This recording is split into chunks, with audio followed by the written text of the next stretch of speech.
Hello, my dear friends and students. Welcome to my channel Goodness Pharmacy. This is Gunjan Verma here. आज का topic है drugs acting on central nervous system. इस topic में हम वो drugs पढ़ेंगे जो सेंट्रल नर्वस सिस्टम पे एक्शन करती हैं। डिफरेंट कैटेगरीज हैं। तो सबसे पहले हम बेसिक लेते हैं, सेंट्रल नर्वस सिस्टम होता क्या है। नर्वस सिस्टम को दो टाइप में डिवाइड किया गया है, central nervous system and peripheral nervous system. Peripheral nervous system two type के होते हैं, somatic nervous system and autonomic nervous system. Then autonomic nervous system को टू टाइप में डिवाइड किया गया है, sympathetic nervous system and parasympathetic nervous system. Okay, the central nervous system consist of brain and spinal cord. Central nervous system में क्या आता है? Brain and spinal cord, जो हमारी बॉडी का सेंट्रल पार्ट रहता है। Then peripheral nervous system consist of nerves outgoing from and incoming to the central nervous system. Peripheral nervous system में वो नर्व्स आती हैं जो central nervous system like brain and spinal cord से निकलती हैं और उसमें जाके मर्ज होती हैं। ठीक है, मतलब जो हमारी पेरिफेरी में रहती है, मतलब पूरी बॉडी में जो सर्कुलेट करती है, हैंड्स, लेग और अदर बॉडी पार्ट्स में, वो आती है नर्व्स पेरिफेरल नर्वस सिस्टम में। There are two divisions of ANS, sympathetic nervous system and parasympathetic nervous system. ANS को दो टाइप में डिवाइड किया गया है, sympathetic nervous system and parasympathetic nervous system. इन दोनों टॉपिक के बारे में हम आगे नेक्स्ट लेक्चर्स में डिस्कस करेंगे। ओके, सिंपैथेटिक नर्वस सिस्टम ऐसे होता क्या है, जो नर्वस सिस्टम हमारे इमरजेंसी कंडीशन में वर्क करता है। ठीक है, एंड पैरासिम्पैथेटिक नर्वस सिस्टम जो नॉर्मल हमारी बॉडी में जो वर्क करता है नॉर्मल कंडीशन में, वो होता है पैरासिम्पैथेटिक नर्वस सिस्टम। इसमें फर्स्ट कैटेगरी आती है जनरल एनेस्थेटिक्स। जनरल एनेस्थेटिक्स क्या है? एनेस्थेशिया आपने नाम सुना होगा। General anaesthetics are drugs which produce reversible loss of all sensation and consciousness. ये वो ड्रग्स होती हैं जो हमारी बॉडी से सारे सेंसेशन को एंड कॉन्शियसनेस को रिवर्सिबली लॉस करती है। रिवर्सिबली मतलब बॉडी कुछ टाइम के बाद नॉर्मल हो जाती है, हमारी बॉडी में कुछ टाइम के बाद सेंसेशन आ जाता है। ठीक है, तो ये प्रोसेस जो रहती है वो रिवर्सिबल रहती है। The cardinal feature of general anaesthetics are, इसके कुछ फीचर्स हैं। इसमें क्या क्या होता है? First, loss of all sensation specially pain, सारे सेंसेशन इसमें लॉस हो जाते हैं। Second, sleep, unconsciousness and amnesia, मतलब पेशेंट जो है वो अनकॉन्शियस रहता है, मतलब पेशेंट सो जाता है, उसे कुछ होश नहीं रहता है। एंड एमनेसिया मतलब मेमोरी लॉस भी होने लगती है, उस टाइम के लिए पेशेंट को कुछ पता नहीं होता, उसको कुछ याद नहीं रहता है, तो वो कंडीशन कहते हैं एमनेसिया। थर्ड आती है immobility and muscle relaxation, body immobile हो जाती है, मतलब बॉडी मूव नहीं करती एंड मसल्स रिलैक्स हो जाती हैं। नेक्स्ट आता है abolition of somatic and autonomic reflexes, body में रिफ्लेक्सेस जो रहते हैं वो बंद हो जाते हैं। तो ये सब जो प्रोसेस रहती है ये कुछ टाइम तक रहती है, कुछ ड्यूरेशन रहता है, आफ्टर सम टाइम पर सब कुछ नॉर्मल हो जाता है, क्योंकि ये रिवर्सिबल प्रोसेस रहती है। ठीक है, तो जनरल एनेस्थेशिया वो होता है जो पूरी बॉडी के सेंसेशन को लॉस कर देता है, मेनली पेन रहता है, इमोबिलिटी रहती है एंड पेशेंट जो है वो अनकॉन्शियस हो जाता है, एमनेसिया की कंडीशन आती है और जो नर्व्स रिफ्लेक्सेस होते हैं वो कुछ टाइम के लिए बंद हो जाते हैं। ओके, नेक्स्ट इसमें आती है स्टेज ऑफ एनेस्थेशिया। एनेस्थेशिया की कुछ स्टेजेस रहती हैं। तो फर्स्ट आता है stage of analgesia, starts from beginning of anaesthetic inhalation and last up to the loss of consciousness. ये जो स्टेज रहती है कब स्टार्ट होती है? जब हमने एनेस्थेशिया दिया तब से लेके जब पेशेंट जो है वो अनकॉन्शियस हो जाता है तब तक की स्टेज रहती है। पेन इज प्रोग्रेसिवली एबोलिश, इस वाली कंडीशन, इस वाली स्टेज में पेन जो है वो एबोलिश होता है, मतलब पेन नहीं होता है पेशेंट को। Patient remain conscious, can hear, see and feel a dream like state. Amnesia develops by the end of this stage. इस कंडीशन में क्या होता है? स्टेज में पेशेंट देख सकता है, सुन सकता है, फील कर सकता है, एक ड्रीम लाइक स्टेज रहती है। एमनेसिया होता है लेकिन इस स्टेज के एंड में होता है। Reflexes and respiration remain normal, इस स्टेज में रिफ्लेक्सेस रेस्पिरेशन नॉर्मल रहता है, मतलब ये डोज डिपेंडेंट होती है इसकी स्टेज। अगर हम लो डोज पे वर्क कर रहे हैं तो पेन नहीं होगा, बट पेशेंट जो है वो can hear, see and feel कर सकता है। ठीक है, नेक्स्ट स्टेज आती है second stage of delirium, from loss of consciousness to beginning of the regular respiration. ये जो स्टेज रहती है जब पेशेंट अनकॉन्शियस हो जाता है तब से लेके जब तक रेगुलर रेस्पिरेशन स्टार्ट होता है तब तक रहती है। Apparent excitement is seen, patient में साउट, struggle and hold his breath, muscle tone increase, jaws are tightly closed. इस वाली स्टेज में पेशेंट कुछ एक्साइटमेंट शो करता है, पेशेंट चिल्ला सकता है उसकी ब्रीथ को वो रोक सकता है, उसकी मसल टोन इंक्रीज हो जाती है, जॉस को टाइटली क्लोज कर लेता है, ब्रीदिंग जल्दी रहती है, वॉमिटिंग, इनवॉलंटरी मिक्चुरेशन मतलब इनवॉलंटरी मतलब यूरिन जो है वो स्प्लिट हो सकता है, इनवॉलंटरी रहता है, हमारी कंडीशन हमारे कंट्रोल में नहीं रहता, और डिफिकेशन में भी अगर, तो ये सारी कंडीशंस जो है वो स्टेज में हो सकती है। हार्ट रेट एंड बीपी में rise and pupils dilate due to sympathetic stimulation. इस स्टेज में हार्ट रेट भी इंक्रीज हो सकती है एंड प्यूपिल्स जो है वो डायलेट हो सकती है। ओके, नेक्स्ट आती है third stage, surgical anaesthesia. Extends from onset of regular respiration. जब रेगुलर रेस्पिरेशन स्टार्ट हो जाता है तब से ये वाली स्टेज स्टार्ट होती है। This has been divided into 4 planes में 4 कंडीशंस दे रखी हैं। प्लेन 1 में क्या होता है, roving eye balls, this plane and when eyes become fix. इस वाली स्टेज में थोड़ी टिपिकल स्टेज रहती है, इसमें आई बॉल्स जो है वो मूव कर सकती हैं। Plane 2, loss of corneal and laryngeal reflexes. Cornea, eyes में जो कॉर्निया रहती है वहां पर रिफ्लेक्सेस में नहीं आते हैं, रिफ्लेक्सेस खत्म हो जाते हैं, एंड लेरेंजियल मतलब लेरिंग्स में रिफ्लेक्सेस एबोलिश हो जाते हैं, खत्म हो जाते हैं। प्लेन 3 में रहता है, प्यूपिल starts dilating and light reflex is lost. प्यूपिल dilate होने लगती है और लाइट का रिफ्लेक्स भी जो है आईज में वो लॉस्ट हो जाता है। प्लेन 4 में intercostal paralysis dilated प्यूपिल। Intercostal muscles होती हैं, रिब्स में प्रेजेंट होती हैं, वो पैरालाइज जाती हैं, मतलब बिल्कुल रिलैक्स कर जाती है, एंड जो प्यूपिल है वो डायलेट कर जाती है। तो ये स्टेज रहती है सर्जिकल एनेस्थेशिया, सर्जरी की कंडीशन रहती है, उस कंडीशन में ये वाला एनेस्थेशिया, स्टेज का एनेस्थेशिया दिया जाता है। नेक्स्ट आता है medullary paralysis, cessation of breathing to failure of circulation and death. ये टिपिकल रहती है, ये बहुत रेयर कंडीशंस में आती है वाला स्टेज। इसमें क्या होता है, ब्रीदिंग बिल्कुल टिपिकली सेसेशन मतलब प्रॉब्लम होती है ब्रीदिंग लेने में, पेशेंट की डेथ भी हो सकती है। प्यूपिल इज वाइडली डायलेटेड, प्यूपिल पूरी डायलेट कर जाती है, मसल बिल्कुल फ्लैबी हो जाती है, मतलब मसल बिल्कुल रिलैक्स हो जाती है। पल्स इज इनपर्सेप्टिबल, मतलब पल्स में भी प्रॉब्लम होने लगती है, मतलब and BP is very low, so BP जो है बहुत कम हो जाता है। तो ये 4 स्टेजेस दे रखी हैं जनरल एनेस्थेशिया की।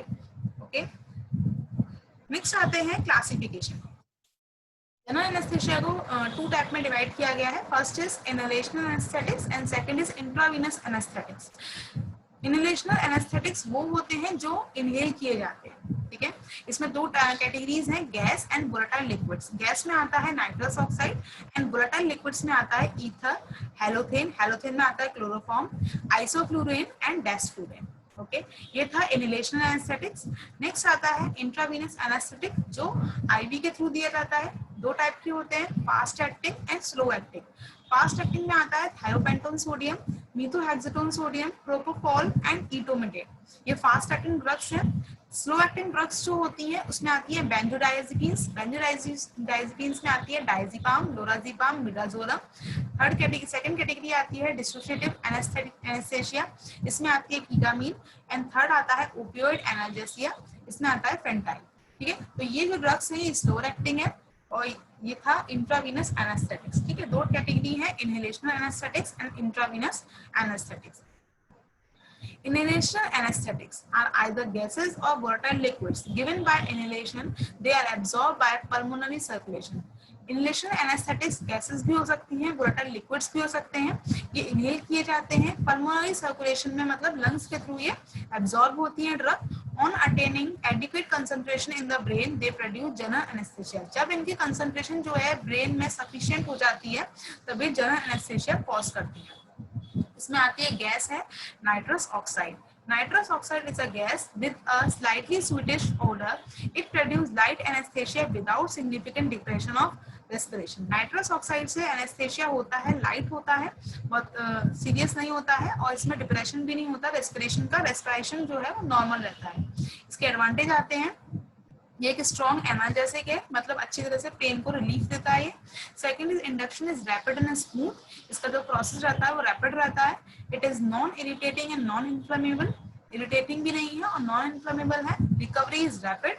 Post operative nausea is not significant. Post operative मतलब ऑपरेशन के बाद में जो नोजिया वाली कंडीशन रहती है वो इसमें नहीं रहती। नेक्स्ट आता है disadvantage, it is less potent and should be used with other agent. इसकी पोटेंसी इतनी अच्छी नहीं रहती है, इसलिए इसके साथ में दूसरा एजेंट भी यूज करना पड़ता है, तो ये इसका डिसएडवांटेज है। पुअर मसल रिलैक्सेंट है, प्रॉपर बॉडी में मसल्स को रिलैक्स नहीं करती हैं। Repeated use can depress the bone marrow, अगर हम इसका बार बार यूज करेंगे तो हमारी बोन मैरो को डिप्रेस कर सकता है।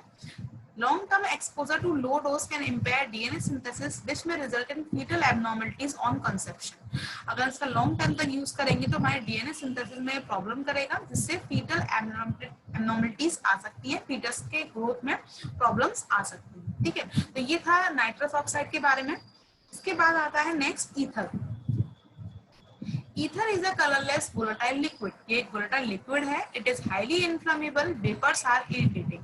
इसके एडवांटेज क्या है? ये पोटेंट है and reliable anaesthetic, good analgesic, अच्छा एनाल्जेसिक है। Effect on cardiovascular and respiratory function are not significant in therapeutic dose. इसका इफेक्ट जो रहता है सीवीएस को मतलब हार्ट पे और रेस्पिरेटरी फंक्शंस पे इतना नहीं रहता है, मतलब हमारे हार्ट लंग्स वगैरह को ये इफेक्ट नहीं करता है। रिफ्लेक्सेस वेल मेंटेन, मतलब रिफ्लेक्सेस पे भी इतना इफेक्ट नहीं देता है। इट इज अ ब्रोंकोडायलेटर, हमारी ब्रोंकी को डायलेट कर देता है। प्रोवाइड फुल मसल रिलैक्सेशन इन डीप एनेस्थेसिया, जब इसको हम डीप एनेस्थेसिया में यूज करते हैं तो ये मसल रिलैक्सेशन भी प्रॉपर करता है। नेक्स्ट आता है डिसएडवांटेज। इट इज इन्फ्लेमेबल है, highly soluble in body tissues, it is irritating, post operative nausea and vomiting are frequent. इसमें ऑपरेशन के बाद में नोजिया वॉमिटिंग की कंडीशन आ सकती है। रिकवरी इज स्लो, इसमें जो रिकवरी मतलब जो पेशेंट जो है बाद में नॉर्मल होता है तो उसका रिकवरी जो रहता है वो स्लो होता है, मतलब थोड़ा टाइम लेता है। उसके बाद आता है next intravenous anaesthetics. Intravenous anesthetics allow an extremely rapid induction because the blood concentration can be raised rapidly will lead to loss of consciousness। Intravenous anesthetics में क्या होता है, हम ड्रग को डायरेक्टली आईवी दे रहे हैं, डायरेक्टली ब्लड में दे रहे हैं, तो ड्रग की कंसंट्रेशन जो है वो एकदम से रेज हो जाती है ब्लड में, जिससे पेशेंट जो है वो लॉस ऑफ कॉन्शियसनेस, मतलब जल्दी से ही उसका अनकॉन्शियस हो जाता है। मतलब ये एक्शन जो रहता है इसका रैपिड रहता है, क्योंकि आईवी ड्रग दे रहे हैं तो इसका एक्शन जो है रैपिड है। इसमें फर्स्ट ड्रग आती है thiopentone sodium। It is administered IV, rapidly induce hypnosis and anesthesia without analgesia। thiopentone sodium को IV देते हैं, rapidly induce hypnosis। hypnosis मतलब होता है sleeping condition, patient को sleep होने लगेगी, and anesthesia without analgesia। ठीक है। It is highly water soluble, on IV injection it produces unconsciousness in 20-30 seconds। इसका एक्शन जो रहता है वो 20-30 सेकंड में पेशेंट जो है अनकॉन्शियस हो जाएगा। ड्यूरेशन और एक्शन जो रहता है इसका 4 to 7 मिनट्स तक है। It is highly lipid soluble and gets rapidly redistributed in the body tissues। ये लिपिड सॉल्युबल बहुत अच्छा होता है और जल्दी से रीडिस्ट्रीब्यूट हो जाता है इन द बॉडी टिश्यूज में। नेक्स्ट आता है advantages. Quick onset of action and induction is smooth, rapid and pleasant. इसका ऑनसेट ऑफ एक्शन जो रहता है वो रैपिड, ये फास्ट एक्टिंग ड्रग है। Induction is smooth, rapid and pleasant, इसका देने में भी इसको इतनी प्रॉब्लम नहीं रहती है। डिसएडवांटेजेस जो है, not a good analgesic and not a muscle relaxant. इतना अच्छा एनाल्जेसिक नहीं है, मतलब पेन इतनी अच्छी तरह से रिलीफ नहीं देता है और मसल रिलैक्स भी प्रॉपर नहीं करता है। ए शॉर्ट पीरियड ऑफ एपोनिया अकर, एपोनिया मतलब ब्रीदिंग प्रॉब्लम में हो सकती है। सीवियर हाइपोटेंशन, बीपी इसमें लो हो सकता है। ठीक, इसके बाद आता है डिसोशिएटिव एनेस्थेसिया। एक कैटेगरी दे रखी थी, ये स्लो एक्टिंग ड्रग है डिसोशिएटिव एनेस्थेसिया। इसमें ड्रग है ketamine. In anaesthetic dose ketamine produces a trance like state known as dissociative anaesthesia characterised by intense analgesia, immobility, amnesia and a feeling of dissociation from one's own body and surrounding with or without actual loss of consciousness। इस drug को हम dissociative anaesthesia क्यों बोलते हैं? क्योंकि इसमें जो patient जो है वो ऐसी स्टेज में रहता है कि पेशेंट को पेन भी नहीं होता, पेशेंट इमोबाइल है, पेशेंट का मेमोरी लॉस भी है, लेकिन पेशेंट जो है वो उसे ये पता चलता है कि सराउंडिंग में चल क्या रहा है, मतलब पेशेंट सुन सकता है, देख सकता है, फील कर सकता है विद और विदाउट लॉस ऑफ कॉन्शियसनेस। इसमें पेशेंट अनकॉन्शियस हो भी सकता है, नहीं भी हो सकता है। मतलब डिसोशिएटिव एनेस्थेसिया की कंडीशन में पेशेंट को पता रहता है कि उसके सराउंडिंग्स में चल क्या रहा है, इस वजह से बोलते हैं dissociative anaesthesia. Ketamine is highly lipid soluble and gets rapidly distributed into the highly perfused organ। Ketamine जो ड्रग है वो लिपिड soluble ड्रग है, rapidly distribute हो जाती है हमारे organs में। Ketamine hydrochloride given 1 to 2 mg per kg slow IV और 10 mg per kg IM reduced dissociative anesthesia within 3 to 5 minutes। इसका एक्शन जो है 3 to 5 मिनट्स में स्टार्ट हो जाता है which last up to 10 to 15 minutes. इसका एक्शन जो है वो 10 to 15 मिनट्स तक रहता है। ओके, तो ये था हमारा जनरल एनेस्थेशिया के बारे में। इसमें हम डिस्कस किया पूरा inhalational anaesthesia and intravenous anaesthesia.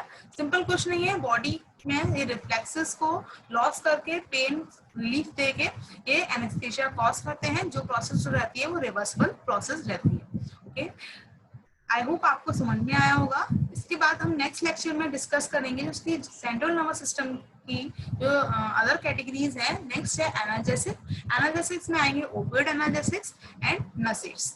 ये नेक्स्ट लेक्चर में हम डिस्कस करेंगे। ओके, मिलते हैं नेक्स्ट लेक्चर में। अगर आपको वीडियो अच्छी लगे तो लाइक करें एंड सब्सक्राइब करें। Thank you.